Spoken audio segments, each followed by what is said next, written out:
cracked ground was undulating like a wave. An elderly couple appeared in front of them. The men had no choice but to run into the green belt.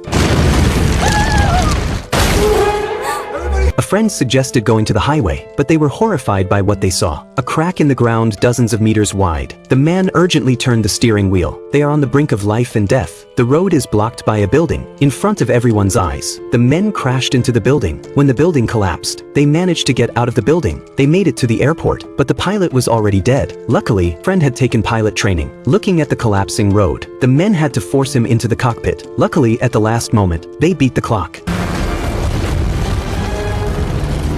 They looked out across the continent. Their hearts were filled with worry. The men finally had time to explain. It turns out that 3 years ago, scientists discovered that the neutrinos produced during the sun's eruption. The temperature of the Earth's crust and core is rising dramatically every day. In the year 2012, the Earth will have a catastrophe. Countries learned the news and quickly made plans for the Ark. However, to escape the judgment of doom, a ticket costs 1 billion euros. At the moment, the super rich who have tickets are eagerly waiting to board the ship. But the hatch began to close. The tycoon panicked. He knocked down the guards when they weren't looking. They ran in the direction of the Ark. But by now, the Ark has slowly left the deck. The crowd began to stir. Many were pushed off the cliff. The rich man took his 2 children below deck. As people screamed in despair, they, led by engineers, came to the Ark through a secret passage. It was only 14 minutes before the tsunami struck. Looking out at the horrific scene, the engineer begged the president to open the door. The president were moved. They were willing to save as many people as they could, even if it cost them their lives. Everyone rushed into the Ark like a tidal wave. At the same time, Mount Everest has been flooded. The 10,000-meter high floodwaters are rapidly rushing towards the Ark's position. The captain told everyone to crouch down, but the hatch suddenly malfunctioned. If they don't remove the tools stuck in the gears, they will be met with death.